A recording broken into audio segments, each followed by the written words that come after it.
Thanks for tuning in to another edition of the Business Fun Podcast. It's me, Dave Wakeman, your host. My guest today is someone I was really excited to have a chance to chat to, Giles Edwards from Gasp in London in the UK. And we will get into it because this may be the longest episode in the Business of Fun history, but I think it's totally worth it because we covered a lot of ground. First, before I talk to you about Giles, I want to tell you about my friends at Booking Protect, the global leaders in refund protection. Again, I've been looking and telling you about research and looking at the data and what drives behaviors. Since tickets have gone back on sale, since lockdowns have started to lessen and tickets have more readily gone on sale, depending on the month, the refund protection uptake rate by consumers and fans and guests has been between 30 and 70%. Before the pandemic, it might likely be somewhere in the vicinity of 10 to 15%. That's a huge change in behavior, and that's something you should be aware of. So talk to Kat, Simon, Kath, Haley at Booking Protect to find out if refund protection is right for you and how you can offer it to your guests. The bonus is the fact that it also offers you a new stream of revenue. So check them out, bookingprotect.com. Make sure you check out my friends at ActivityStream. They have a new email marketing platform called Activate that will help you re-engage with your audience. Hopefully you've had the opportunity to communicate with your audiences throughout the pandemic. If you haven't, the Activate email system has been designed to help you understand how to communicate with people now, what's going to be meaningful to them, and hopefully get you back in the position to start offering up some magical moments once again. So check them out at activitystream.com. In the last episode, I had a chance to talk to a guy called Simon Severino from strategysprints.com, and we talked about the power of Net Promoter Score and how his business uses Net Promoter Score to constantly innovate, stay in touch with the market, and renew his product offering. The crazy thing is back in the early part of 2021, I talked to my friends at Eventellect, and we created a Net Promoter Score worksheet that you can have by simply emailing me, dave@davewakeman.com. I will send you a copy. The Eventellect has a really great story to tell with the Net Promoter Score worksheet. Check them out, eventellect.com. Send me an email, dave@davewakeman.com, and get the newsletter. Finally, if you haven't already, maybe you do because you're listening to this thing, get the Talking Tickets newsletter. You can go to my website, davewakeman.com, and there's a newsletter pop-up that'll give it to you. Sign up there. Or go talkingtickets.substack.com to sign up. The davewakeman.com will get you everywhere. But check it out. 5 stories every week, or five tent poles each week. With analysis, action items, ways you can incorporate these stuff into your business. It's a really great resource. It's got a tremendously high open rate. I get more emails about the thing. I get all kinds of stuff, everything from it. So it's talkingtickets.substack.com. And I'm going to include in the show notes for this episode a survey to help me deliver better value to you here on the Business of Fun and on the Talking Tickets newsletter, and it really helps me a tremendous amount if you fill the thing out. All right? Fair, right? It's worth the cost of the podcast, yeah? All right, great. Now, Giles. That's the American in me. The J. Giles band. Giles Edwards is a really great guy, a big Spurs fan. I am supposed to remind you that he is often shows up on the Echoes of Glory podcast. But he also has a really great podcast that he does for people in marketing and strategy called Call to Action. One of these days, I hope I get to be a guest on Call to Action. It is a goal of mine now. He is behind and worked with Ryan Waldman, who was a guest on the podcast before, on the book Delusions of Grandeur. They have a sequel coming out called How Brands Blow. Gasp has also released its first children's book called Adele Writes an Ad. Giles is a really great marketer, and he's a really great strategist, and he runs a really great agency in London. So I wanted to have him on because one of the things I've been talking about a lot here on the podcast or on the newsletter is doing proper marketing. And Giles and I have a similar background as far as our training goes. You know, some of the people who have taught us things, some of the people we talk to and hang out with, some of the reference points that we have are very similar. And so I wanted to have him come on and talk about proper marketing. And we talk about proper marketing. We talk about understanding what the practice of marketing looks like. We talk about ambiguous terms in marketing and how to push back at some of the BS that often floats around. Giles talks about some ads that he's seen that have had an impact that are good. We talk about the context of your marketing and advertising messages. We talk about branding. We talked about lessons learned, and we talked about what's the right thing to invest in and what's not the right thing to invest in. We talk about things like engagement and speaking in absolutes. We talk about the impact especially the long-term impact that the pandemic might have on people. We talk about attitudes and segmentation. We even get into a little bit about pricing. How much I love my pricing talk. This is a really, really good episode. It is a little bit longer than normal, but I think it's totally worth it. It was fun because we laughed a lot and we goofed on each other a lot, and it was great. So I hope you dig this episode with Giles Edwards on the Business Fun.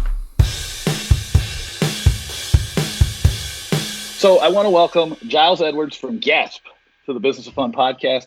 Giles, how are you? Yeah, I'm good, Dave. How are you? I'm great. This is going to be a lot of fun. I warned you beforehand that this is that I take myself extremely seriously. That this is going to be probably the most serious podcast. We're not going to flog these farcical books like Delusions of Grandeur. It's not like we ever had Ryan Wallman on here to talk about these things. No, we're not going to talk about how brands blow or any of this stuff. So we're going to keep it serious. Yeah, no joy. No, exactly. None of that. There's no fun on this Business of Fun podcast today. That's it. We're completely That's why I'm here. Yeah, exactly. Now, if people don't know about the Call to Action podcast, that's your podcast, and it's great. You have some fantastic guests on, and I would encourage everybody to listen, right? Because there's some really, really cool interviews and some really, really cool ideas. I'm really guilty of listening, jotting down notes, tweeting out long threads about the thing because I get a tremendous amount of value.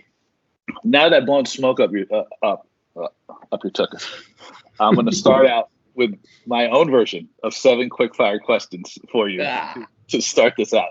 And I have not warned you. I just told you they would add very little educational value to the whole thing. So let's do it. Yeah, I have 7 of them here, and they're ridiculous. I'm just going to warn you now. I don't even know if I'm going to be able to get through, but I'm going to start out with All right. So, Nuno out or Enoch out? And before you answer, I started out with Jose out versus Enoch out, and I realized that everybody hated Jose except for the only people that didn't want Jose out were Arsenal fans, and they suck anyway. So, Nuno out or Enoch out? Oh man! See, I don't like not backing Nuno. I don't like not backing him, but I'm one of the few fans of Daniel Levy. I think he's done a magic job. So if I had to go, I'd probably say Enoch just because their time has come. And even though I'm underwhelmed with Nuno, I feel like that everyone deserves a bit of backing. Yeah. I agree with you though on the Daniel Levy thing. I think it's easy if you don't run a business or you haven't been around sports business or a big business to demean what Daniel Levy's done. And world-class facility, world-class stadium. In the States, the Spurs brand is huge. So I like Nuno. I like Daniel Levy. I don't really have any problem with Enoch. They're trying to run a sustainable business. It would have been easier if I kept it as Jose out. Yeah, because I hope they get easier. Yeah, Levy's a victim of his own success, basically. Yes, but yeah, let's do number 2. Let's get an easy one in. That's number 2. Okay, so Facebook, bad thing or worst thing ever? Worst thing. Okay, worst thing ever. All right. See, I easy, right? That was easy. Yeah. Easy. That I was that was the first one, and it was because I was like, well, what do I do? And I was like, well, I can work harder at this. I can prepare better. I can do a better job. So that's a throwaway one. That was a tap-in. Yeah. The third one, though, this one's going to be interesting because I have 2 favorite brands of beer when I go to London. And it was probably just because when I'm in London, you know, I sometimes don't get a chance to like explore a lot, and if I did, I probably would have different selections. But there's two like craft beer brands that I like, and so I'm going to be curious to see which one you pick, Beavertown or BrewDog. Beavertown. Beavertown. Now, why? Yeah, there's a Tottenham link. They've got a brewery in the stadium. The cans are sexier, the beers taste better, and as far as I'm aware, they're less full of shit. Okay, that's fair.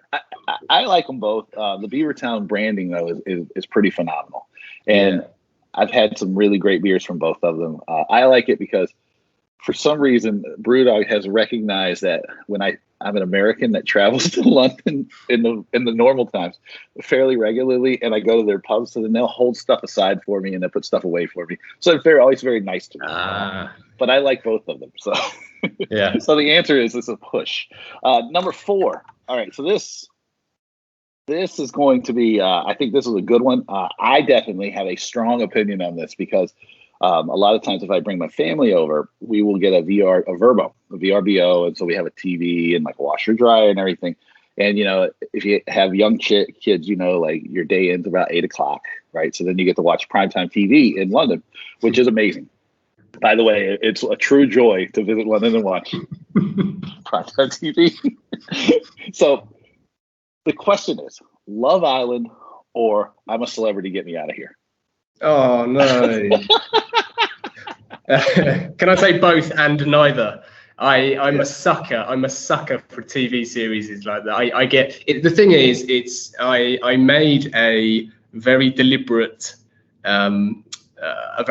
move to stop watching EastEnders, which is one of our UK soap operas, because I didn't like the hold it had over me. I was so wedded to the days and times it was showing. This was before Sky Plus and On Demand and all of that stuff.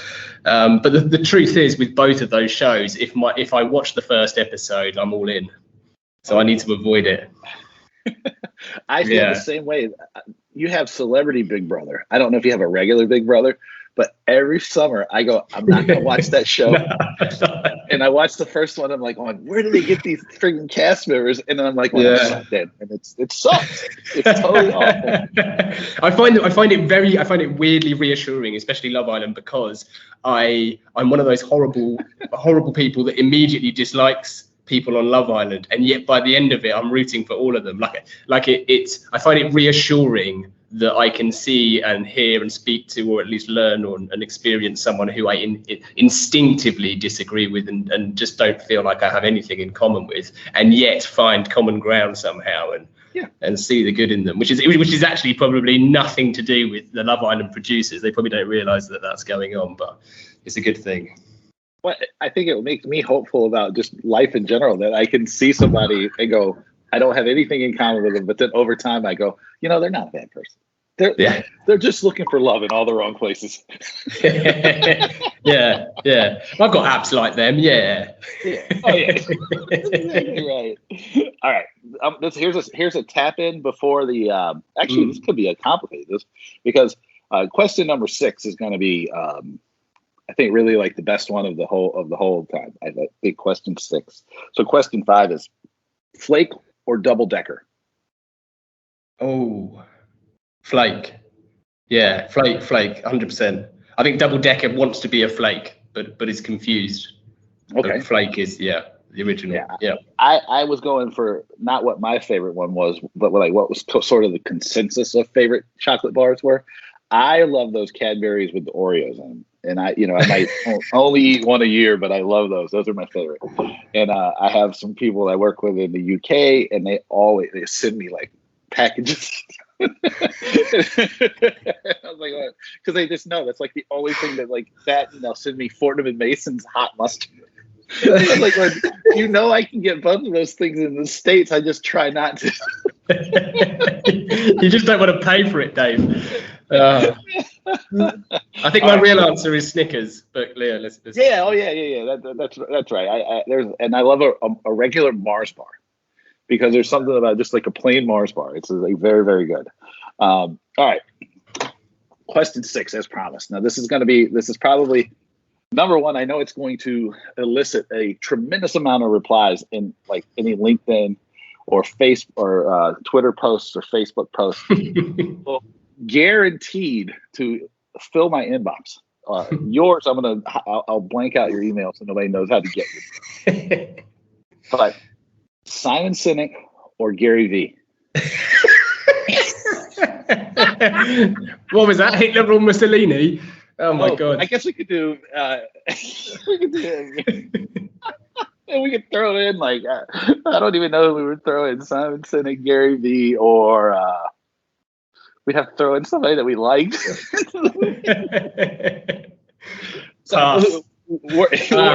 Worst one ever. Worst one ever. Who's worse?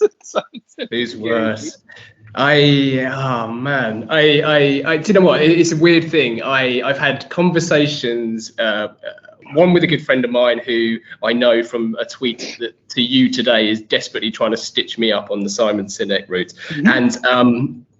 And also with a guest we had on Call to Action once, and she convinced me, although I don't think it lasted, she convinced me that it was a good idea to not only read but follow Simon, even though the chances are highly likely that you would disagree with the majority of what you then read or were exposed to, simply because it is important not to be so, echo chambery in what you're listening to and reading and so on and so forth. So I think she had a valid point there on both of them.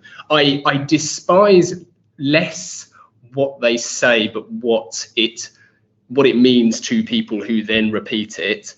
I have massive issues with that. But the truth is, I don't doubt both of them are very genuine, nice, honest people. Mm-hmm. I just wish they'd shut up.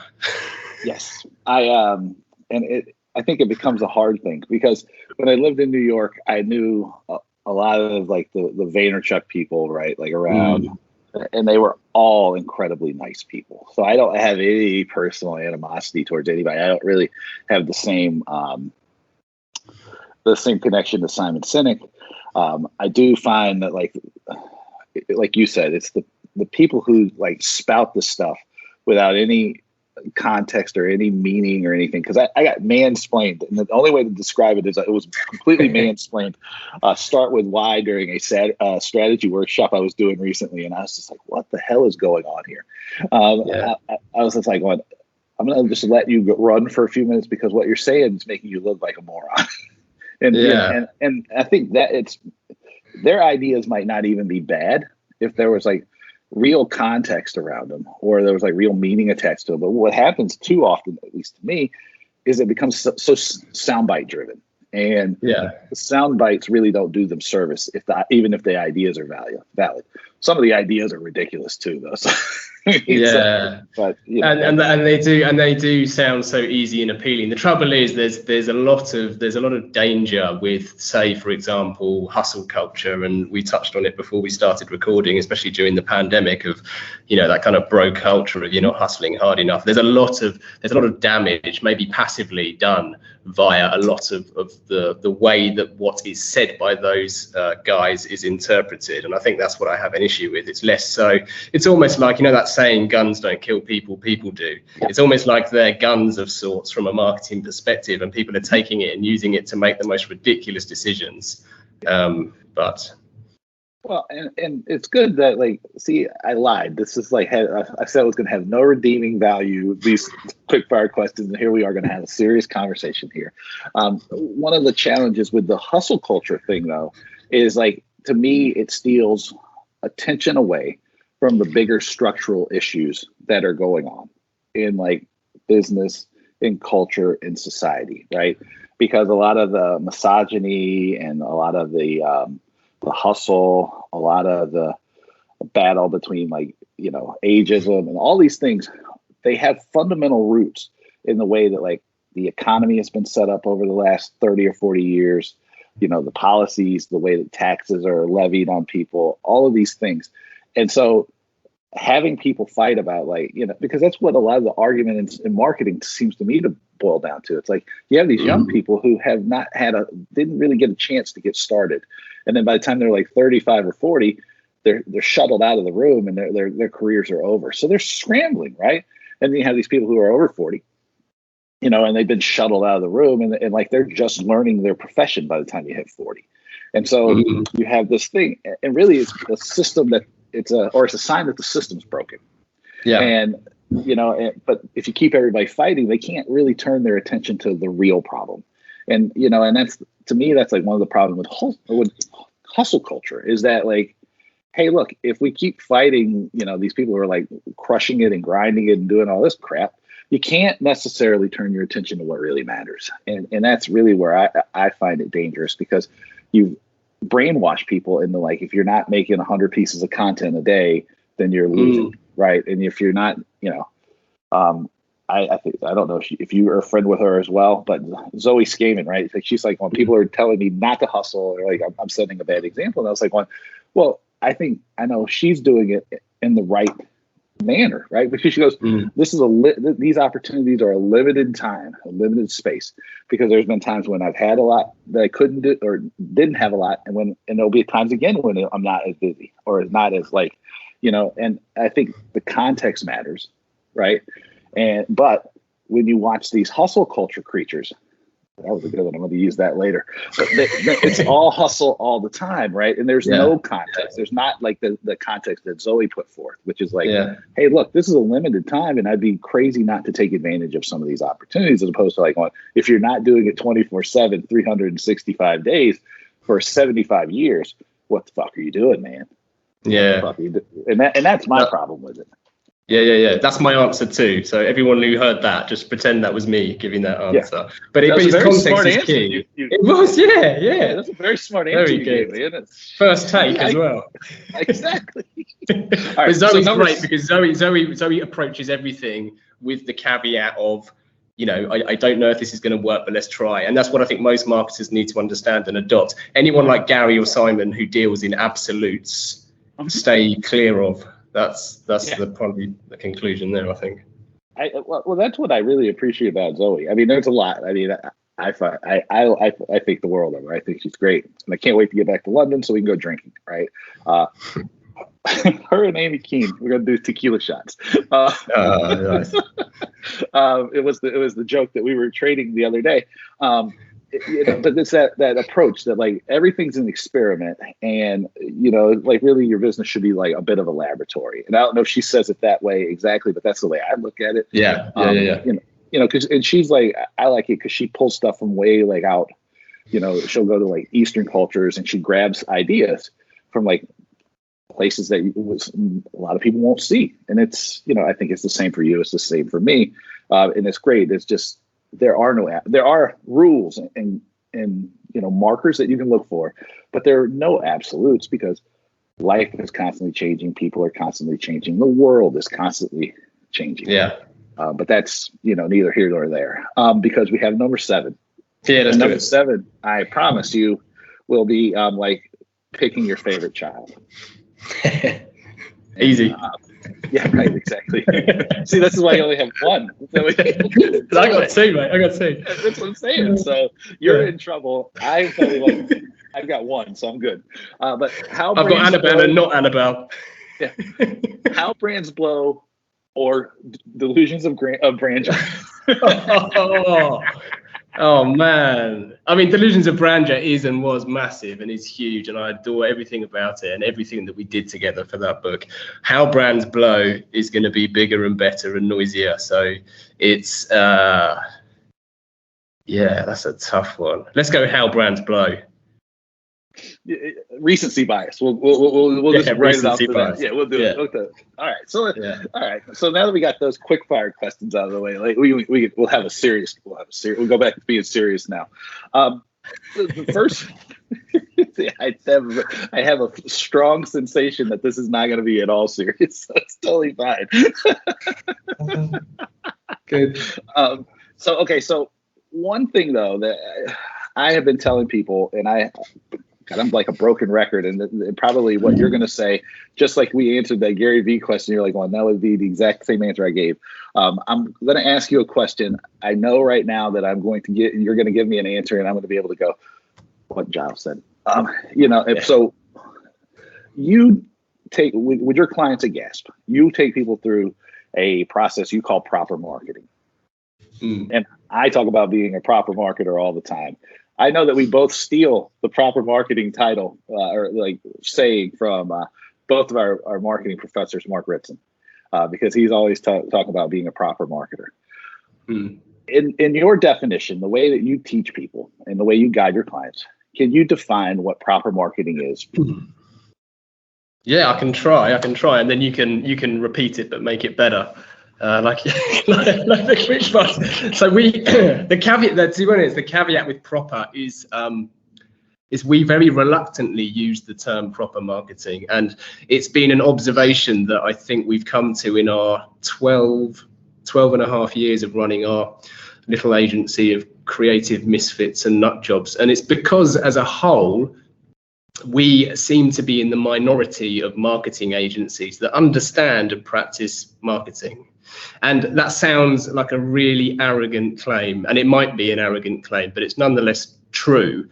And during these 12 plus years, we've been called everything from different to odd to rare to uncommon. And initially that was a bit of a concern until we looked around at our peers and the agencies we were competing with.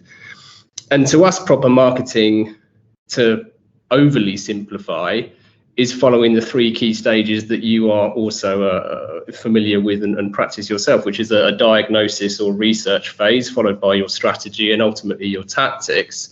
But then crucially back to that diagnosis stage, and it obsessively diagnoses and it's obsessively researches to understand the context. Context has already come up once as a word, and it's a lot of the problems, and we might get into the ambiguous terms that get thrown around, especially in digital advertising, but a lot of them don't have any context associated, and they're oversimplifying things into numerical information. But too few miss that first all-important stage of research and diagnosis, and it's like playing blind if you're betting in brag in a card game, and without any financial benefit of playing blind, and only with added risk. And so put another way, it's stupid, it's dumb. I mean, it's very I have very complex and almost paradoxical opinions of the gambling industry, but to use another analogy, it would be like betting on your football team without reading up on the form or the fitness of your own players or understanding the opposition or the weather, the journey to the ground. And everything is relative, and unless you're in that minute few, your likelihood to win is determined at least as much by the team you're up against as your own team.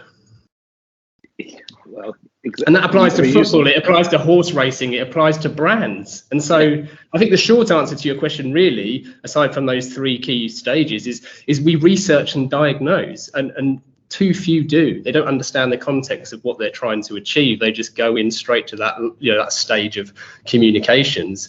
And we challenge our clients as well. We're quite proudly not easy to work with as an agency. We're not obnoxious, but we do challenge our clients. And I've always believed that a good agency should be more like your personal trainer at a gym than your granny that just nods along and says, "Yes, dear," with the view that if you look back in a year's time, there'll be results. Yes. Oh no, that being more like a gym trainer as opposed to your granny. I think I only realized that about myself over the last maybe year or so, is that well, how do I want to put it? I do end up being friends and friendly with my clients because most of them stay around for a long time, right? Like the average client I end up working with for several years, a lot of times 3, 4, 5 years is not uncommon to work with somebody. But the thing is I'm not giving them the rote answer, or I'm not just going oh, of course that idea is genius. Well, no. What's the data say, right? What's your position in the market, right? Have we, what assumptions are we making that probably aren't true now, right? And let's look at this. And one of the things you talked about, though, is people want to jump right into the communications. They don't want to do the research. They don't want to do the diagnosis. And you talked about ambiguous terms. And I know that, for me, one of the huge ambiguous terms, which we'll come back to because I think we're both rooted in strategy, probably pretty heavily. But digital is you mentioned digital just now. And I think that the search for big data and digital will save. It drives a lot of this challenge of people going straight to comms and straight, because they think that this reactive data or this, the data that you get from purchase patterns or after the fact is actually what's going to help you move forward. And it's, I find that's often like steers people in a bad direction, and it actually helps. It keeps them from, it doesn't help them. It keeps them from making better marketing decisions, because they go like, well, what people have always done is going to stay the same, which is what that purchase data and some of this, some of this big data teaches people. Or maybe I'm wrong. Maybe I'm completely off the mark there. No, that sounds bang on. Sounds bang on to me. And the trouble is, when people think of brands, and when you're dealing with clients who ultimately understand they need to manage and grow and invest in their brand, it's a very complex thing to wrap your head around. Without, with all due respect to the far smarter CEOs that I work with, when they try and think of brand, their brain hurts, because it's not a rational thing. It's an irrational, horrible, slippery little fella. And it's really difficult to understand how it operates and how it's grown and how to nurture it. So they will gravitate, understandably, to things that are easier to process and easy to understand. And whilst I'm a fan of all marketing tools that are available to us, and some of those, of course, fall within the digital advertising remit, I equally think it's important to question the analytics and the data, and interrogate it and make sure that the assumptions you're making about what it's telling you is true. Well, let me ask you too then, because I think probably a huge ambiguous term for people has become brand, because brand gets thrown, like just like data and just like strategy, brand gets thrown around without any relevant context applied to it, without any realistic meaning, right? Because you have, I don't want to sound like I'm beating up on anybody from our quick fire questions, but somebody like Gary Vee, right, who's like, talking about personal brand and like throws the brand word around, or at least in the past, he's thrown it around a lot more than like would make me feel comfortable, because again, it's easy to latch onto. It sounds like you know what you're talking about. Most of it's bullshit. And so when you're dealing with people, because again, we come from the same like sort of school of marketing where you have to, it's not a brand building versus activation thing. You have to do both. And, in the mix of it depends on the industry you're in, and depends where you are. The rule of thumb, right, is like if you're in a, FMCG, it's 40 to 60-40, long and short, right? But if you're B2B, which a lot of my people are, it's got to be 50, somewhere around 50-50, right? But it's long and short. How do you help people see this? Because I think with a lot of people that listen to this podcast, they think that, let me back it up. A lot of places, a lot of organizations and teams that are not the Spurs, because the Spurs, like we said at the start, Daniel Levy's done a great job of building up the Spurs brand. Are the brand codes always what we need them to be? Because the Spursy is still a word that sticks. But they've done a great job of like understanding brand values, brand codes, putting those out there. A lot of places in the States have not done that. They've allowed their brands to erode. And they don't even see it, right? Because nobody's doing brand tracking. Nobody's paying attention to their brands. In your work, how do you teach these reluctant CMOs, these reluctant partners, the importance of the brand? Because that's something I struggle with helping people see sometimes too. And it's because of that it's become ambiguous. It's become a term that like can be meaningless in a lot of ways. Yeah, no, it's tricky. It's tricky, and I'm yet to meet someone who finds that conversation easy. And I think it depends on who's receiving the information and advice. But for starters, we show them the empirical evidence that does now exist thanks to smarter men like Les Binet and Peter Field. We show them the huge data bank of IPA data that demonstrates the value of price.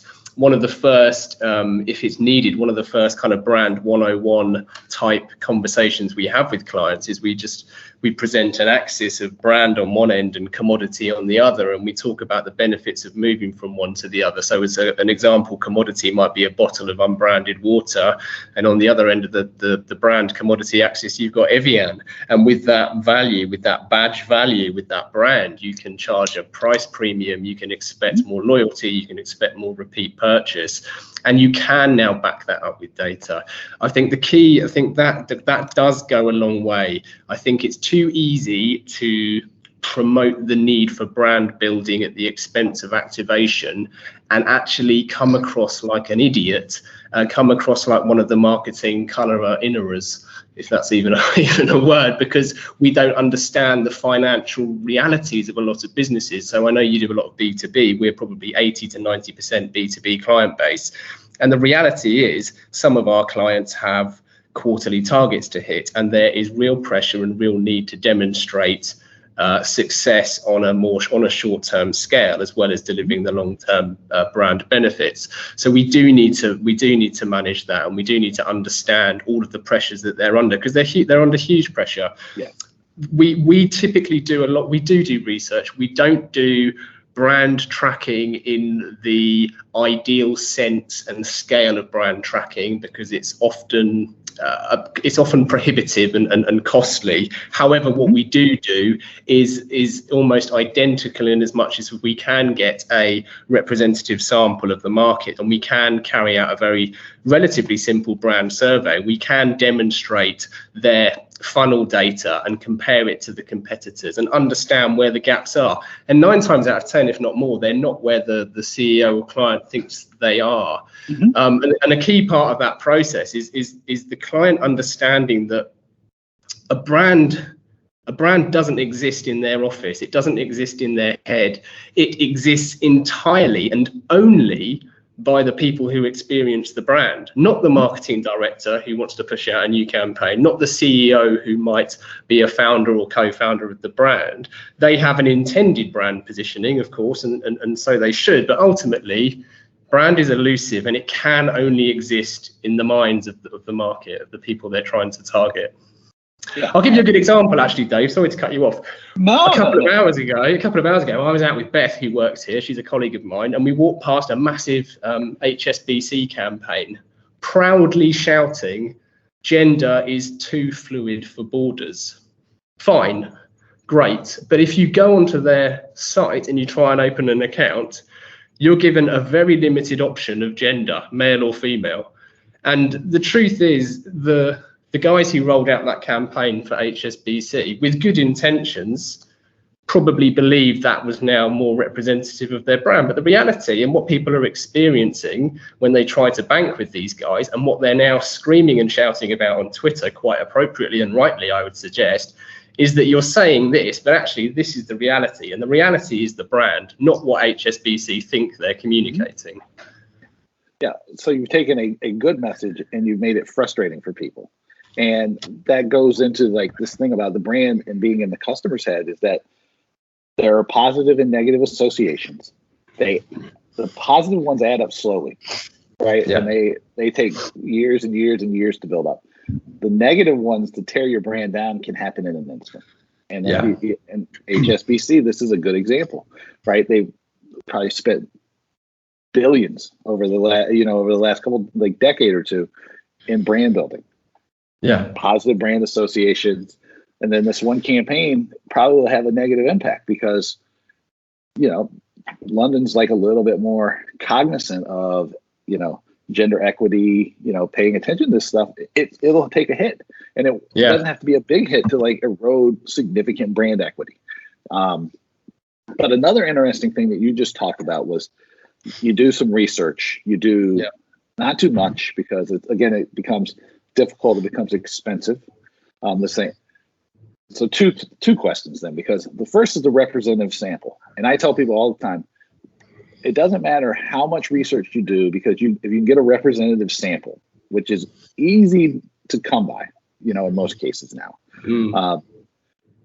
you can do a good job of understanding your funnel. You can draw a decent segmentation, because it doesn't need to be perfect, right? It's like 80% of it's better than nothing. Is the way I try to frame it for people. But how much research do you try to get people to do? And then just so people hear it come from your mouth and not mine, explain what a representative sample looks like and how it's not as big as people think it is. No, it's Because not. The example I use, just so you have the context, I was doing a project here to prove the point, and I live in Washington, D.C. The metropolitan area has between 6 and 7 million people. To get a representative sample of the DMV, it was about 385 people. Yeah, that's it. Yeah. And so I go to YouGov and I can get that done for about probably a couple $1,000.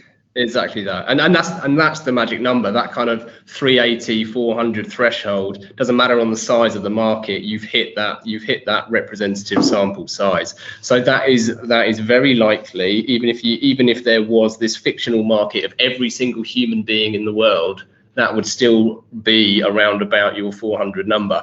And it's only going to scale down. It doesn't scale down. It's not a representative effect when you scale down. But we work in all sorts of niche B2B markets.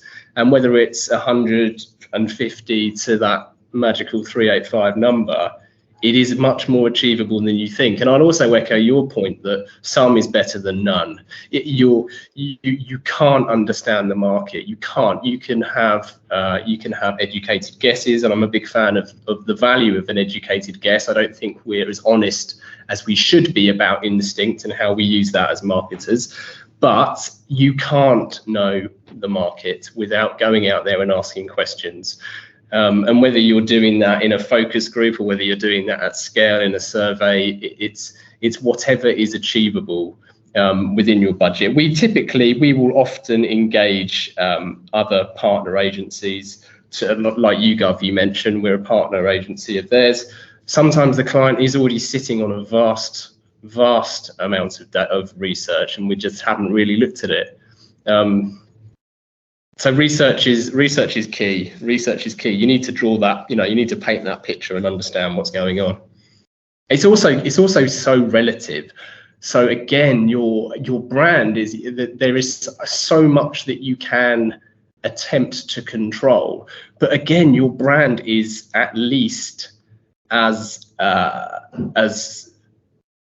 the actions of your competitors has just as much effect on your brand as you can possibly seek to have. So understand your competitors, understand that whole market.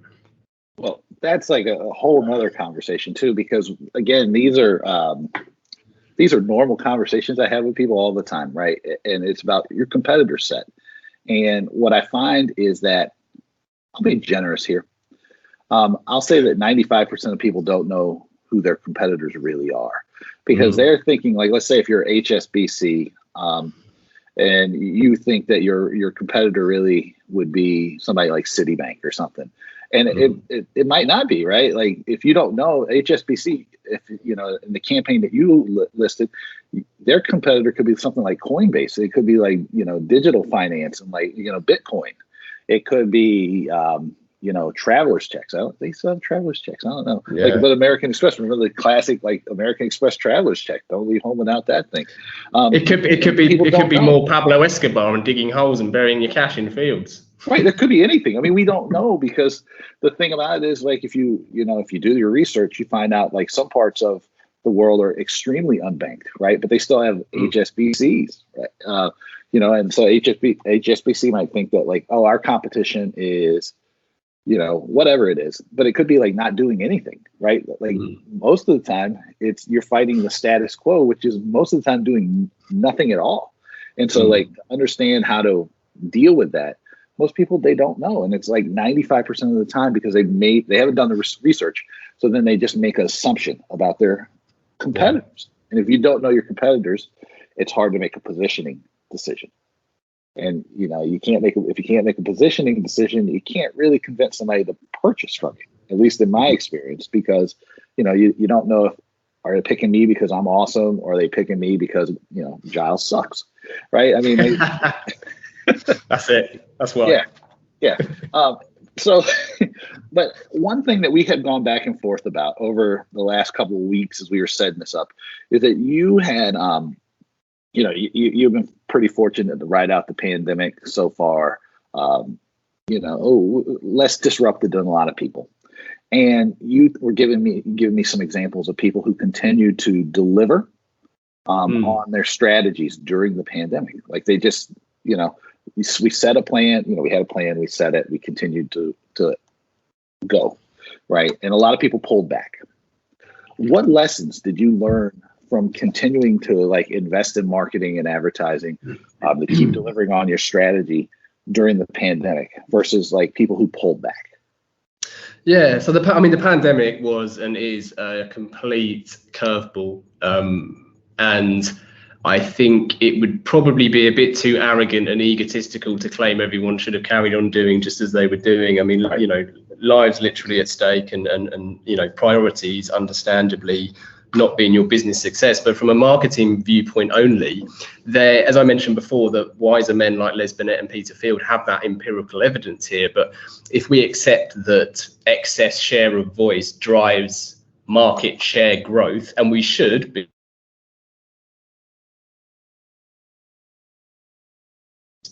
during times where your competitors cannot. I understand it almost as a stocks and share buying logic, in as much as you buy when shares are low and you sell when they're high. Now, I've no real stock market knowledge or training, but that seems fairly obvious and logical to me. But the vital caveat that I mentioned at the start is some are or were more focused on keeping the metaphorical lights on and reducing job losses and cutting costs. And that was no doubt the right thing to do in so many instances. But commercials aside and surviving aside, a brand with a proper positioning and a proper strategy should really have remained calm from a marketing perspective and adjusted their tactical plans accordingly. And by that, I mean, if like one of our clients, you were immediately due to send out a highly targeted, high cost piece of direct mail, hit pause on that, fine. Call a timeout. People aren't in their offices, so obviously you don't send that. But that has no effect on your strategy, just that your chosen tactical executions to deliver against the objectives that are defined in your strategy needed to change. And it really was that simple. I saw too many people selling their, this is what the pandemic means to your strategy, snake oil, and trying to, say this changes everything. And ultimately, it didn't. In many respects, it changed lives, but it didn't and shouldn't have changed your strategy. Now, how do you get, so when we're talking about this strategy too, now that things have started to, I know that we're still, we're not done with the pandemic, and I'm sure that at some point we're still going to have some more disruptions due to it. That just seems to be the nature of what we've dealt with. What have there been any lessons that you've learned, as people start to reemerge in the market? And specifically, I think, is around this idea of how much has strategy changed for people, or how much have people had to change their strategies due to the impacts of the pandemic?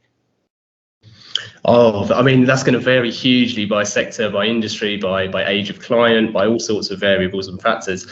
I think they're, funny enough, to use an actual example of ours, we have a wonderful client who they provide music into retail and hospitality sectors, background music, but actually that's just their bread and butter. What they do is much more intelligent and quite scary from a tech perspective of what they can do to improve that experience.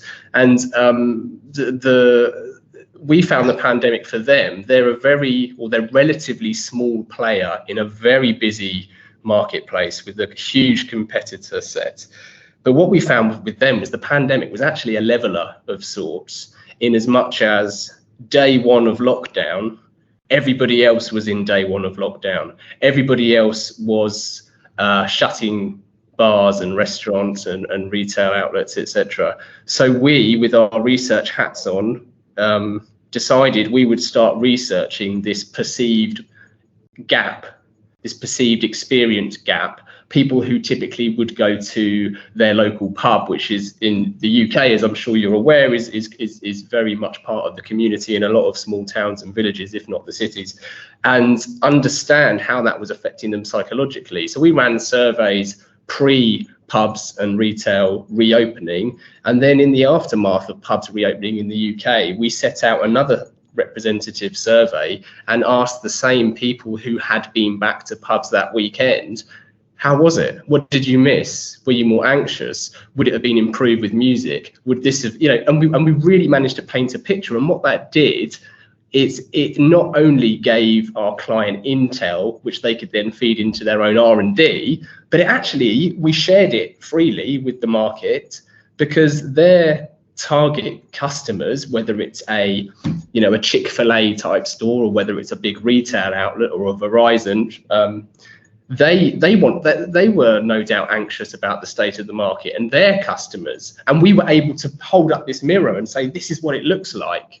And that gave them a huge advantage that their competitors, who have an incredible excess share of voice, it's intimidatingly large compared to us, suddenly looked around and thought, oh wow, they've done something really smart there, because it was a leveler of sorts. So I think there was opportunity, but it didn't change the brand's positioning, it didn't change their strategy. It was just a tactical execution of us trying to understand what the new normal-ish looked like. Mm-hmm.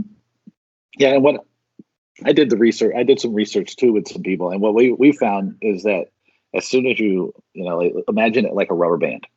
Yeah. And so you're pulling the rubber band back all the way during the lockdowns and when things are shut down, and then you released it. And so there was this initial huge wave, and then it started and now it's like this, and it's still, you can still see it. It's still a little bit like this, and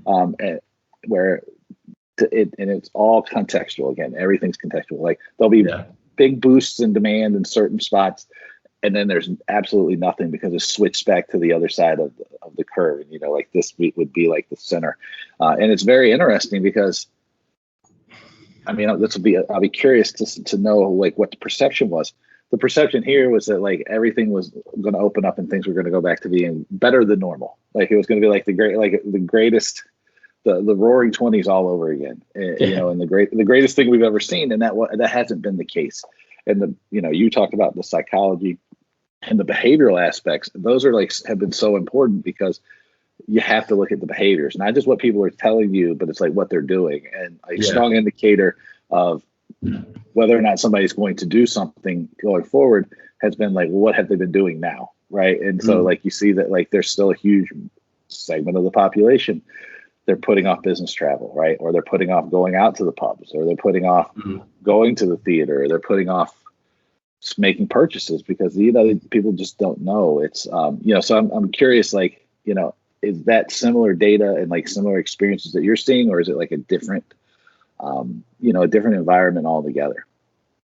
It again, I mean, it's contextual. I know it's all like depends. We've spotted. I mean, we have spotted some improvements, if that's the right word, in both attitudes and behaviours since maybe what month are we in now? So about a year ago, when it was things started to slowly open up, and actually people are much more confident about going out and returning to older habits. That said, I'm talking about averages, and averages are dangerous because you could drown in a 2 centimetre average pool of water. But there's spikes in. So for example, university towns and cities have got huge spikes of people returning to pubs because you know what the youth are like, don't you, Dave? But there's generational issues, there's or differences. There's all sorts of different attitudinal data there.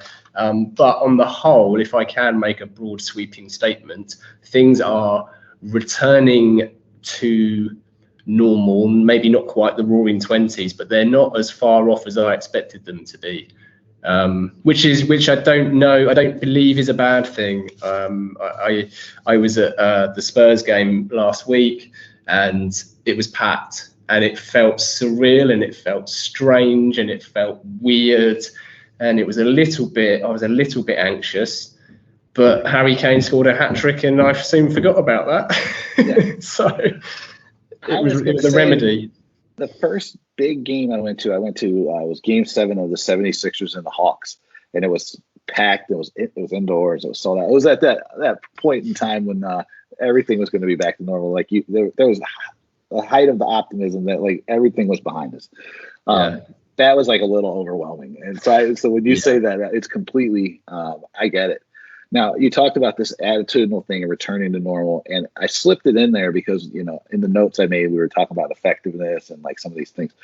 But one thing that I didn't talk about, and now I know you've opened the door for me, and I know that like this is not going to jam you up in any way, shape, or form, is segmentation, right? And like, so you're talking about like it depends on like age and all these things. Should I be segmenting based on demographics? Should I? There's a case for that if you're selling something that is appropriately segmented due to demographics. If you're selling stair lifts, for example, you might find there's a heavy age slant there. But I think as long as there's something meaningful about the measure you're using, crack on. But often it's not, or at least it's overstated, I think, the demographic one. Like what Giles said, because I tell people, I go, age can be totally fine. It depends. People don't like it because I think you give them the same answer. I go, it depends, it depends, it depends. Yeah. It always depends. Now, all right. So I got 3 final questions for you because now I've kept you far too long. First off, how can people, because this is going to be a lot of people who listen or who are in arts and entertainment, sports, and so sometimes, especially in the States, probably in some of the areas outside of London, some of the like more less metropolitan areas, like outside of Sydney and Melbourne, they don't have huge budgets. They're relying on advice from peaceful places and things that may not give them the best ideas. How can people spot marketing BS? There's a few ways. I'll filibuster for you to give you a second to collect yourself, because one thing that we totally already brought up too was anybody who's speaking in absolutes. 100%. That's like the clearest way. I can't tell you I can tell you if something's absolutely a bad idea most of the time, but like, will something absolutely work? I can never tell you if it's going to absolutely work. Yeah. I'd say there's a few ways. That's definitely one of them. I worry that some of them rely on marketing knowledge across job titles that don't necessarily require marketing knowledge. So that isn't particularly helpful. I would check the job title of the person who you're listening to. If they're a growth hacker or a marketing ninja or a self-appointed, blockchain guru, the likelihood they're spouting bullshit is probably higher. Even then, it's not fail-proof. I gave a presentation pre-pandemic. I was on my way to this huge multinational insurance company who had invited Gasp in to present. And I have a slide in our creds, which is a bit of poking fun at redacted LinkedIn titles that have those very titles. And I noticed that the guy I was presenting to, their marketing director, was a ninja himself, so I had to scramble that one. So I took that slide out. But people dealing in absolutes should be treated with real suspicion. It depends is often the right answer to most questions in marketing, but it doesn't make for a good podcast. So people preach absolutes, don't they, and definites, which cannot exist. And it's why we all get bike shedding. Are you familiar with the term bike shedding? So bike shedding, it describes our tendency to devote a disproportionate amount of time to menial and trivial matters while leaving really important stuff unattended. And it originally is termed from a story about a committee that had to approve plans for a nuclear power station. And since they knew very little about nuclear power stations, they talked about it very briefly and then simply approved the recommendation that was put in front of them. But next they had to approve plans for where to build the employees' bike shed. And they all knew bike sheds. They'd seen a bike shed, they'd probably used a bike shed, and they talked about it for hours, arguing about everything from construction methods to paint choice and everything in between. And I think that manifests itself in marketing into questions we all get asked, and sometimes we might ask them ourselves with good intention, such as, is HTML better than plain text emails, or is 10-second video better than 1-minute video? And it's the wrong question. And shit in equals shit out, regardless of those specifics. And to give you an example, I love Bob Hoffman's weekly emails. Mm-hmm. And I couldn't care less if they arrived in HTML, plain text, or he shouted them through my letterbox, which, you know, isn't beyond Bob, let's be honest. Because it's great, but doing something great and something interesting and something memorable is really hard. So we get caught up in the meaningless detail to feel like we're useful, and it's a really huge trap.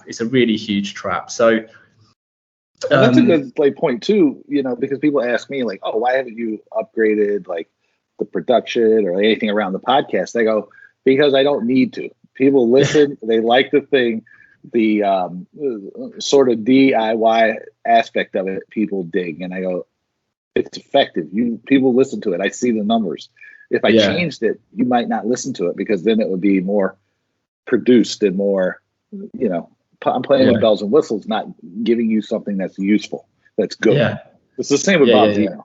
Banner is the best. Exactly. I think whatever that thing is, like, he uses like, what's it, like blog lie, like the oldest one I'm going. It's awesome. It's terrible. Honestly, it would score lower than any other email newsletter I think I've ever subscribed to in my life, and yet I anticipate it landing in my inbox every Sunday evening. Read it every Sunday. So well, there you go, and therefore, I mean, that's a good example of a type of bike shedding thing, and I understand it because but it's just the wrong metric. Again, it's a bit like the whole efficiency versus effectiveness metric, and the late great David Abbott had a great saying of again, I'm going to curse, apologies to your listeners, but shit that arrives at the speed of light is still shit when it gets there. So if you're trying to just make something more efficient, that has little value if the thing you're sending down the chute is poor, and that I think is key. And interrogate the data. We mentioned it earlier. There is so much data that does the rounds, and it's easy to twist the data. I don't know if you know Weimer Schneider's or not. He's Eat Your Greens. Yeah, Eat Your Greens. Curated Eat Your Greens. He's also known as Banana Man. He told me a story once. He'd seen a headline which was "Influencer marketing increases in-flight beer sales by over 100%," and he thought, "Wow, that's doesn't sound right." And he interrogated the data, as we all should.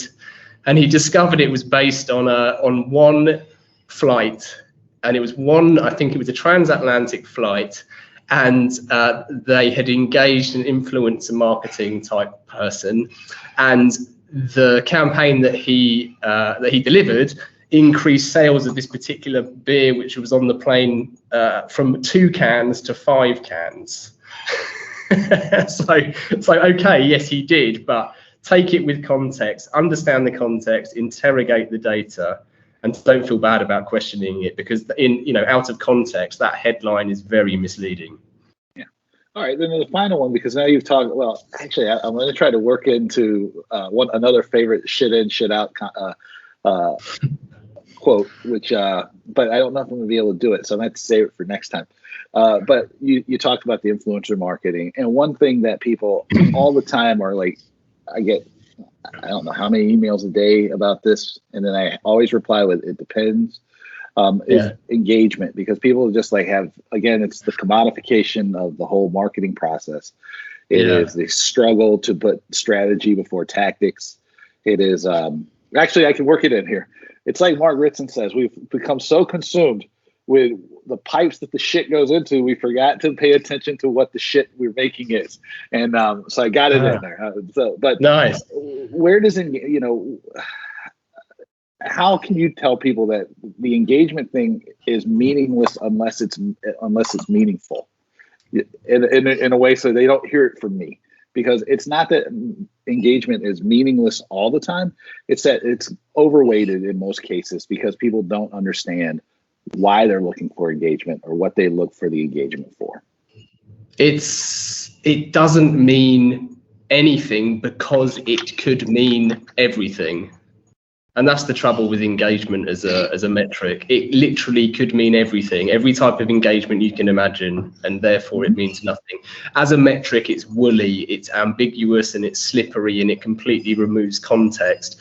And as I said earlier, there's the great Jeremy Bullmore talks about CEOs trying to get their head around brands, and it makes their heads hurt because brands are complicated and irrational, etc.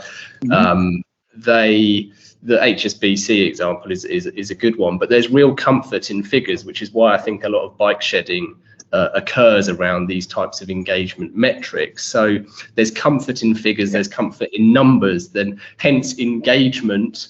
But not all things that can be measured matter, and not all things that matter can be measured, as again another far wiser person than me said. But that doesn't seem to be considered when the brain is given a spreadsheet of numbers, because we're so desperately in need of things making sense that when you see a number, you subconsciously try to ascertain if it's good or bad. I was talking to a client recently about their website bounce rate. We're talking Google Analytics, day one training here. If anyone's not sure, the bounce rate is percentage of traffic that lands on the page of your website and leaves without clicking through or browsing anywhere else on the site. Hence, they bounce in and out. And a bounce rate is neither good or bad. Again, it depends. So if your SEO is effective and someone wanted to check, say, the price or availability of a product, they Googled for that product, they landed on the page, they found out what they wanted to find, and they left. I would suggest that's a good user journey. However, if your core objective is to get people to stay on the site and consume content like, say, Facebook's objective, then it could be a bad thing. And that's the trouble. Engagement doesn't mean good or bad. And it's not only vague, but it's not even universally understood or used. So until recently, we are assured, but I'm dubious, what Google would refer to as an engagement or an impression even was vastly different to what Facebook classed as an impression, which gave Facebook this huge inflated metric that looked like it was almost too good to be true, because it was too good to be true.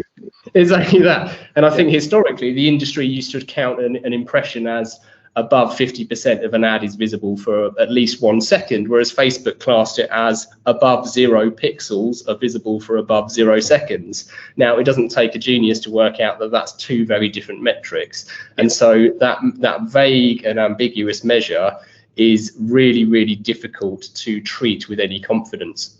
There's a story. That's a good point too, because if people don't necessarily are going to miss the point of that, which means that like you could get huge Facebook engagement numbers for something you posted, and it would mean nothing, because one single pixel on the page could show up for a millisecond because you clicked on the wrong link or you clicked on the wrong thing, and you're getting charged for it.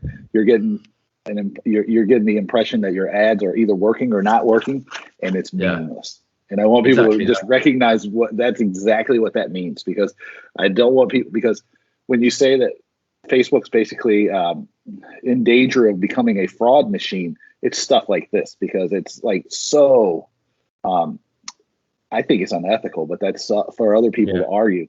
It's dishonest though, and people can't measure their campaigns correctly. Yeah, and there's no independent body which has access to verify the metrics that they're presenting. And it doesn't mean that if you mark your own homework, you're going to do it with a bias, but it certainly gives you the opportunity to hoodwink an entire industry, which is how I passed. But there's a story I've told before on Call to Action, and it's one that Tom Goodwin told me when I spoke to him, and it was to do with a car he'd recently purchased, and it was his dream car ever since he was 8 years old. And because when he was 8 years old, he was set a school task of something he had to research, and this project was all about various sports cars, essentially. So as an 8-year-old, he wrote emails or a letter to several manufacturers, and only BMW replied. And they sent him this lovely, sexy magazine full of sexy sports cars. And ever since that day, he wanted to own a particular sports car of theirs. Now, between being 8 and I think Tom, apologies if I get this wrong, Tom, is 40-ish, maybe a bit older. In that time, he is no doubt engaged with ads, and those ads no doubt took credit, if they could, for his ultimate purchase. But as he swears blind, the reason he bought that is for something that nobody measured or could measure, and it's to do with that story when he was 8 years old. So that again will show that the engagement metrics that might exist and be assigned to Tom as a customer and someone who browses an ad is meaningless, but it's a number, and we can all talk about numbers, but we can't talk about the irrational side of marketing as easily, so we typically do. Yeah, that thing is a great story, and I see it too, because everybody goes, Tesla doesn't do marketing the way you like advertising, the way people want them to do marketing and advertising. I would actually say they do more marketing and PR than people want to give them credit for. Yes. But a lot of it's like that BMW story that Tom shares, because like my son, he's now 11. His dream car is he wants a Tesla.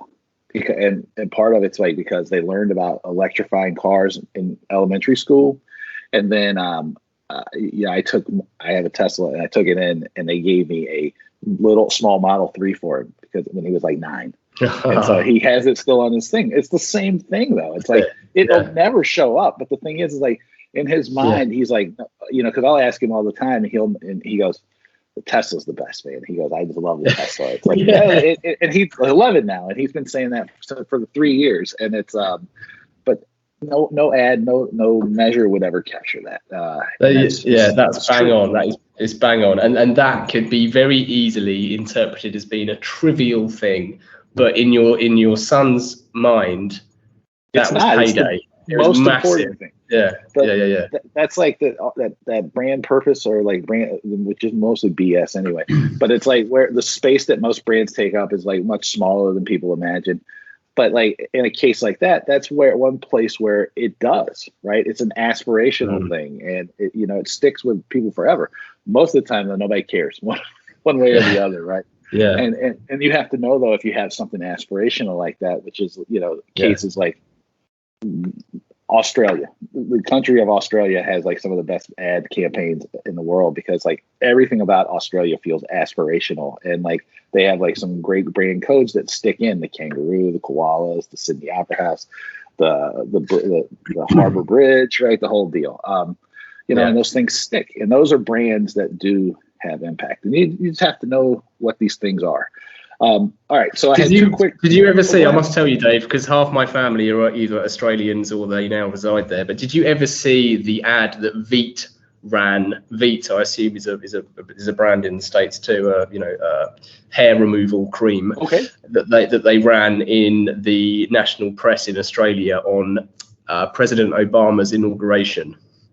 No, I did not. I'll have to look that up. Front page ad, it just said, "Goodbye, Bush." That's awesome. Nowhere else but Australia would have allowed that ad to run. But I love so it. Good. All right, so we had some listener questions. Oh, here we go. So I have 2 of them. I may have more, but I was trying not to check the Twitter machine while we were talking here. But the first one comes, I'm going to ask you first. Graham Fraser wants to know, do you have a gazebo that he can buy? Fuck off, Graham. No, I do not have a gazebo. I've never owned a gazebo, and despite my best mate claiming I look like the sort of guy that would own a gazebo, These definitely both of these fall under like totally in jokes too. yeah, they do. Apologies. You can click off now. You really totally got too far. You got too far, Dave. Yeah, we've definitely. I sold a false promise. I said it was going to be completely serious, and then I said it wasn't going to be at all serious. And then in the middle, we were very serious. And so now we close out with like completely unserious again. So then the last one then is like, so when shouldn't I start with why? And I forget who sent that in, but he's your friend. He's a director at Wavemaker. He's just joined from Mediacom. He was global digital director of Mediacom. He's a brilliantly, annoyingly smart bloke called Andrea Spurrier-Dawes, ASD. And he hosts a fantastic Spurs fan podcast called Echoes of Glory. So I must plug that before I have a pop at him. So he's happy because you are a regular guest. I am. I haven't been on recently, but I have guested, and I look forward to doing that again soon. But he's challenged me on this before, and I think the answer depends slightly on what he means, because I have no issue with purpose and individual purpose, and I think anything that helps you live a good life and not behave like a dick is a good thing. And some people that's purpose, some people that's religion, some people that's faith. I have no issues with that. I have an issue with brands using it disingenuously as a ploy to attract customers. And I think that starting with why, if I've understood the question appropriately, makes little to no sense if you're a large organization that employs, tens, hundreds, thousands of people, it makes no sense to have that purpose. In some instances, whether you are the Body Shop or say Patagonia, albeit that I think some people would challenge that, then purpose is at your core, and I salute you for that. But I would suggest for the large majority of brands, purpose that type of purpose doesn't really have a role. I've actually got a screen grab of something that I typically go to, if you would just indulge me and allow me to read this out. This is from Steve Harrison's recent book, and it to me sums up commercial purpose in a way that I hope makes marketers less ashamed of what they do for a living. And I think people tend to seek another type of purpose without really understanding the commercial purpose and what that means. And Steve brilliantly says, if we doubt the importance of this, our commercial purpose, we should remind ourselves that every time someone buys something we've advertised, we enable someone else to get paid. And not just the person in the shop where it was purchased. That sale pays the wages of the person who made the thing or grew it, the person who packaged it, the person in our warehouse where it was stored, the person who delivered it to the shop, and the person who cleaned the shop after closing time. And to me, that is a hook, line, and sinker. To me, that commercial purpose demonstrates that commercial purpose at its heart has the other purpose that lots of people are seeking in their life, and I don't think we should be ashamed of it. No, again, exactly what Giles said, because I mean, that's the way I've approached it. And it's why I spend even more time now with like small businesses and entrepreneurs, because I get it, right? Like as a marketer, if you can market and sell effectively, and you can market and sell products and services, there's a chain reaction that occurs. And it's like, it allows you to continue to do something that hopefully you enjoy doing or that you like doing, or it allows you to, create a better life for your family, or, grow a small business, right? Or do whatever. Yeah. And to me, there's no higher calling, because it allows people to have a meaningful life. And I don't like to say it necessarily as purpose. It's just like it's just so much better when you see people are able to enjoy their work, and and they aren't frustrated because they don't know how to market and sell, and they, or they aren't getting the results they want. And, to give people that gift, right, of proper marketing, proper strategy, understanding how to do this stuff well, there's no greater joy, because it's life affirming, number one, but it's life changing for people too. And it's the purest form of purpose, because again, Mark Ritson says it best, because he goes, why did you get into marketing? It's because where the fucking money is. And before I even heard him say it, that was always my thing, right? It's like I knew that growing up where I did in the South, that like the only way I was getting out is if I could sell my way out, right? So I had to go where the money was, and that was like the key thing. And helping people understand that, because there's so much myth making around marketing and selling and sales. And I know the one thing we aren't going to get to touch on is, like, I saw you have pinned a tweet around pricing, which I think we could probably go on for a long time, because the value-based pricing, understanding the tangible and intangible values, don't discount, all these things. Like, I mean, they're in your thread, which I'll send out a little bit later. Incredibly valuable to go all along with this. Yeah, but it's just like to me, marketing's the most magical and greatest thing in the world. And not because it's like, the ins and outs, it's because of what it does for people. Because every idea never takes hold if you don't market it and sell it. There's no business that happens. So then there's no like livelihood, nothing that happens without marketing and selling. And then it's given me everything, right? It's connected me with people like you. It's connected me with people just all over the world. So again, if that's purpose, then I like that purpose. But like, my beer doesn't need purpose. My beer needs the purpose of tasting great. Exactly that. To dare is to do sometimes rings untrue to me, is what I'm telling you. It might be purpose, but it sounds like BS. You usually dedicate the podcast episode to someone, and I'll let you dedicate this one in your honor, because I am a big fan of call to action, but also I want to dedicate it to and then we got to plug. Adele writes an ad. We have to plug Adele. But I want to dedicate it to Ryan Wallman because of Ryan. Ryan's been on the podcast. I know you now, so that's been a great, a lot of fun for me. It's been a great honor. It's been really cool. I think this might be the longest podcast I've ever done. So I would dedicate it to Ryan just for that reason alone. And if you have somebody you'd like to dedicate it to, since you don't get to dedicate maybe on other people's podcasts, we will dedicate this episode to someone here. Nice. Well, I'll definitely echo that. I adore Ryan. I adore that man. He is a wonderful. We got so drunk the last time I was in Melbourne. We were like, did you? We were out like so late. Yeah, he'll do that. Liver damage woman. He's a great man, and I will take the opportunity to dedicate it quite predictably, I suppose, to my two little girls, because they are bonkers and they are mad, and they are inspirational in a way, like unintended inspiration comes from my 5 and 4-year-old girls, because they don't know what stupid questions are yet, and they are full of them. So they will, for example, have a go at the sun if it's still in the sky at nighttime, or more likely if we go to school and the moon's still in the sky, they will get angry because it's the sun's turn. And it's ridiculous, trivial, stupid, silly things like that inspires me to do silly projects, like you mentioned the Adele Wrightson ad. And I just think there's so much, I think as adults, you lose the appreciation and magic of silliness and playfulness. And I heard someone say fairly recently that having a kid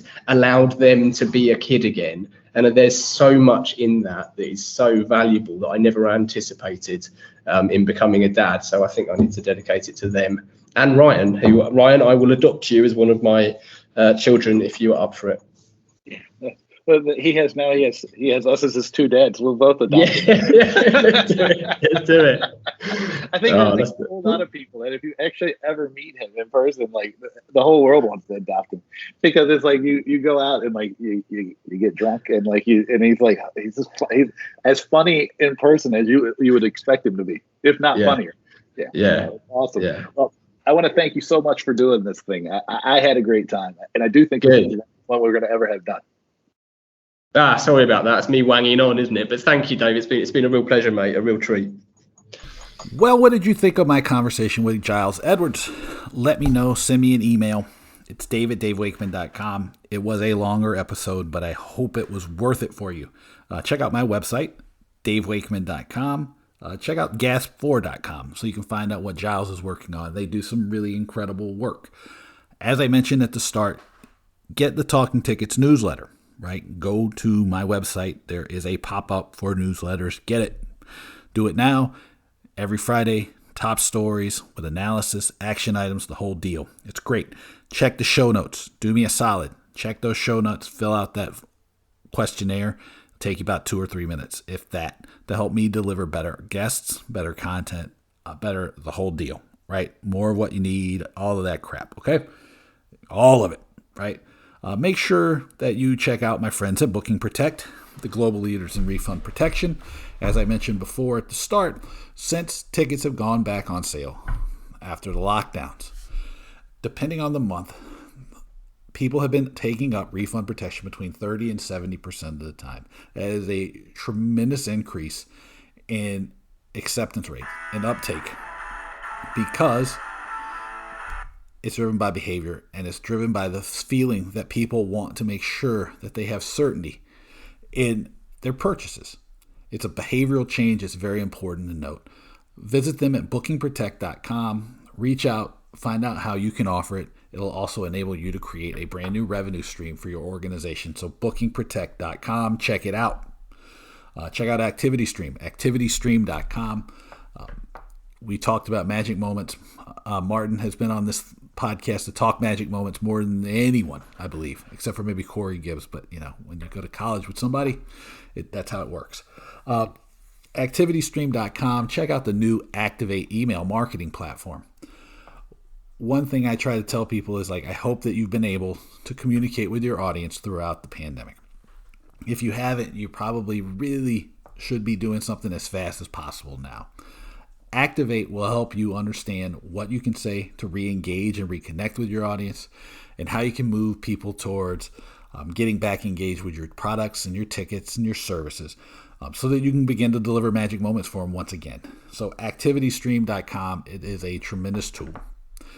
Finally, on last week's episode, I talked to Simon Severino from strategysprints.com about Net Promoter Score. It was an incredible note on why Net Promoter Score matters and why it's important. For a while now, I've been talking about the worksheet that I created with my friends at Eventellect. It is a simple tool.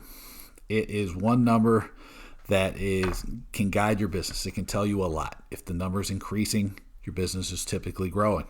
If your number is negative, it tells you probably there's some problems, right? It's a great resource. It is a great way to conduct customer surveys, and it is incredibly powerful to help you know exactly what customers want, need, and desire from you. Eventellect has had incredible success from it, and it has allowed them to continue to develop new ideas, new processes, and new patterns to help give their customers better value. I use it all the time as well. It is an incredible tool. We created this worksheet that'll give you the 3 essential questions you should ask, how to analyze it, what it means, the whole deal. It's free. Just send me an email, dave@davewakeman.com, and I will send it to you. As always, I want to thank everybody for being here and listening. If you dig the podcast, please share it with somebody. Rate and review it on your favorite podcast app. Subscribe, the whole deal. But thank you again for being here. Like I've said before, the numbers are still of people listen. It's very, it's not exactly the same, but it's very consistent with what it was before the pandemic. And for that, I'm grateful, because it's nice to know that something I'm doing here is being helpful and useful to you as you and your business try to recover from the pandemic. I'm always here for you. So if you're still struggling a little bit, or you're feeling you've challenged, or you just need to vent, you know how to find me. So until next time, thank you so much for being here, and I will talk to you again soon.